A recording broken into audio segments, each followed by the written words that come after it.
It's another Penn State wrestling show for you here on the Blue White Illustrated YouTube channel. I'm Thomas Frank Carr. That is Greg Pickel. Right off the bat, the thing I forget to do all the time, Greg, that I want to make sure we do right here at the start of the show. We're growing this show. We want you to be a part of that, so please subscribe to the Blue White Illustrated YouTube channel. We're coming to you each week with new Penn State wrestling information, including this week, pretty good stuff about the recruiting class for 2024. If you want more details, more information, more of everything, go to bluewhiteillustrated.com. You can use our special promo code. Use code PSU1. You get 2 months for $1, so you get to sign up. This will take you through the Olympics, right, Greg? It will, yes. Yeah. Yes. There's a great reason to subscribe right there is you can get in, talk with Greg, get the inside scoop on Penn State wrestling from Blue White Illustrated. So, Greg, welcome to the show. Sorry to throw it to you cold there out of nowhere, but what's going on in your world today? How are you doing today? T. Frank, it's a great transition. You didn't even know it, but the Olympic Seas actually came out over the weekend. That's not on our rundown, but we're going to cover that quick before we get into what is on the rundown. No real surprises. Roman Bravo Young and Nick Lee are unseeded at 57 kilograms. Zane Rutherford is as well at 65 kilograms. Nittany Lions Wrestling Club member Kyle Dake is the number one seed at 74 kilograms. Aaron Brooks not seeded at 86. Kyle Snyder, another NLWC guy, is number 3. And then just rounding out the U.S. team, Mason Paris, the Michigan alum, is number 3 at 125 kilograms, or the heavyweight division at the Olympics. So no real surprises here. If you find yourself wondering how some very successful wrestlers like Nick Lee, like Zane Rutherford, like Aaron Brooks go into this thing unseeded, the reason is the Olympic seeding process relies heavily on United World Wrestling Rankings events, and these guys didn't compete in many of them, or any of them in some cases. So, when you look at Brooks, for example, obviously he's been very busy with winning a 4th national title at the college level. So he has not been able to compete in all these ranking events. And, last year, just this group in general of the unseeded guys, most of which, just because of the way the Nittany Lions Wrestling Club performed, are guys with the NLWC, but they don't have as much international success recently as some of the competitors they will or could face in the Olympics do. So that's the rationale behind that. Obviously, again, I think we've seen what these guys are capable of, what they can do, and who they have beat in the past, but at some point you need more recent results to find yourself in a better seeding spot at these international events, be it the Olympics or be it the World Championship. So that kind of explains that. But yes, the Olympics will be here before we know it, T. Frank. The 2-for-1 deal does get you through the Olympics at bluewhiteillustrated.com. And of course, we'll be covering that here once it gets here.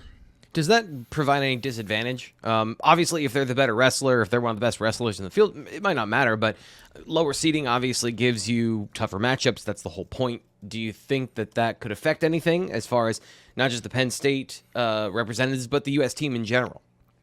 Yeah, I think maybe a little bit, but no, not really. I mean, this isn't the first time Team USA has gone into one of these world events, whether it's the Olympics or whether it's, again, the World Championships or something like it, with less than ideal seeding for a number of reasons. Sometimes, again, it's related to just how much these guys have competed at the international level, where, of course, is where these seeds are derived from. The results from there, in a large way, set these. So, yeah, maybe a little bit, but, I think that, again, there's a plan always with Team USA, and that's the same with Penn State Wrestling, of course, and they know what they're doing, and they know how to handle these things. And I would have a really hard time believing anyone in Team USA Wrestling camp is surprised with how the seeding stuff played out. It's fairly cut and dry just based on how things go points-wise from these seeding events and things like that. So no real shockers there. Yeah, does it probably make it a little bit more difficult? Sure. But is it something that is going to completely end these guys' chances to find their way to the medal stand, be it gold, silver, or bronze? No, I don't think you can go that far in most cases, but time will tell. So let's talk about some of the main topics on the show today, and that, of course, is we've been tracking Penn State's class of 2024. Not very hard, because all you have to do is look at the top line of each weight that they've been recruiting, and there's one of their guys. So how'd that all shake out, Greg? Yeah, so the Matt guys, Willie Saylor at MatScouts and Earl Smith at InterMat both recently posted their final rankings for the class of 2024. Of course, T. Frank, these guys are going to enroll at Penn State soon, so that's why these 2024 rankings are wrapping up now. And obviously, as you noted, Penn State, the number one class in both outlets' rankings. Not a real surprise there when you look across the board. Just from the MatScouts perspective, Penn State has, let's see here, 1, 2, 3, 4, 5, 6 top 200 recruits. There's 7 total in the class, and we're talking the same thing over at InterMat as well in terms of number of top 200 guys. So very good group for Penn State. It's led by Luke Lilledahl, who we've talked about here on the show before, PA guy, Wyoming Seminary, 1 of 2 in this class. From there is Joe Sealey as well. He's a middleweight from North Carolina. But Luke Lilledahl is the guy in this class who most are going to focus on immediately, T. Frank, number 1 in the MatScouts pound for pound rankings, because he is the guy that could slot right in for Penn State at 125. If you missed our show covering 125, you can go back, either if you're on YouTube or podcast, wherever you're listening or watching this, you can go back and see that episode. But many think he's going to be the guy for Penn State at 125. So he is the one in this class, T. Frank, that everyone is focused on, everyone is excited about, and he's obviously had success on the prep and international and national freestyle stage as well. So good get there. The other one, Connor Mirasola, could find his way into the upper weight lineup depending on how things shake out at 184 and 197. Zack Ryder is from New York. We talked about him recently, a 174, 184 projection guy that, again, depending on how things shake out, could find his way into the lineup. We will have to see where Carter Starachi ends up. We mentioned Joe Sealey. Cole Mirasola, Connor's brother, is probably going to come in red shirt and be in line to replace Greg Kirkfleet next year at heavyweight, which is why the decision for Kirkfleet to come back was so important to Penn State. And then you wrap things up with Brock Weiss, who is another top 200 guy, top 100 guy, really. He's from Jersey Shore, Pennsylvania, a very successful wrestler. And then Ty Watson from Penns Valley, a middleweight, is in this class as well. So really good group. I don't see any glaring weaknesses, T. Frank. We talk about that a lot in football, where you're trying to figure out where the weaknesses are, where you maybe could have used a guy and didn't get him. I don't see any of those in this class. Obviously, when you're Penn State, you kind of just reload. You don't, wait around and let a position get to a point where it's, kind of left with no return. You can make the argument, and some will, I'm sure, in the comments, of course, that 125 has been viewed that way. But I think that you have to take into account there the injury, bad injury luck that Robbie Howard has had, and how that has sort of transformed a weight that was supposed to be his. And, once he qualified for NCAA, his hopes were high that he was just going to keep getting better. Health has not allowed him to do that. So, we'll see how this group does, but it's not going to shock me if, number one, I think you're going to have at least 2 or 3 Josh Bars who find their way onto the mat for whatever reason, injury substitute, guy needs a break.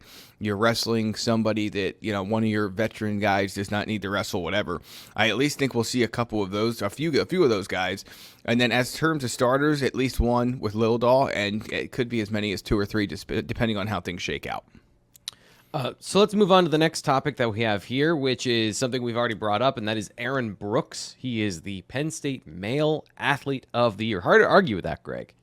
Yeah, so Aaron Brooks is the Male Athlete of the Year at Penn State. The female honoree is... I just want to make sure I lost that tab. Of course, I'll get back to that in one sec. But yeah, Aaron Brooks, the male honoree, no real surprises there. T. Frank, as we've talked about often here on the show, just incredibly accomplished wrestler, was terrific in 2024, the most outstanding wrestler at the NCAA tournament, and most dominant wrestler, the Hodge Trophy winner, which is the Heisman Trophy of wrestling. So Bridget Naismith from Bridget Namath, rather. Sorry, let me get that right. Was the female athlete of the year at Penn State. So both of them will be up for Big Ten female and male athlete of the year honors, which will voted on. I think they announced those in early July, so stay tuned for that. A wrestler has won it in the past at Penn State after winning the Male Athlete of the Year honor at Penn State, has gone on to win the Big Ten honor. So Aaron Brooks certainly has as compelling a case as anyone. I mean, just truly the accomplishments he has, not just this past year, but over the course of his time at Penn State. This isn't a Lifetime Achievement Award,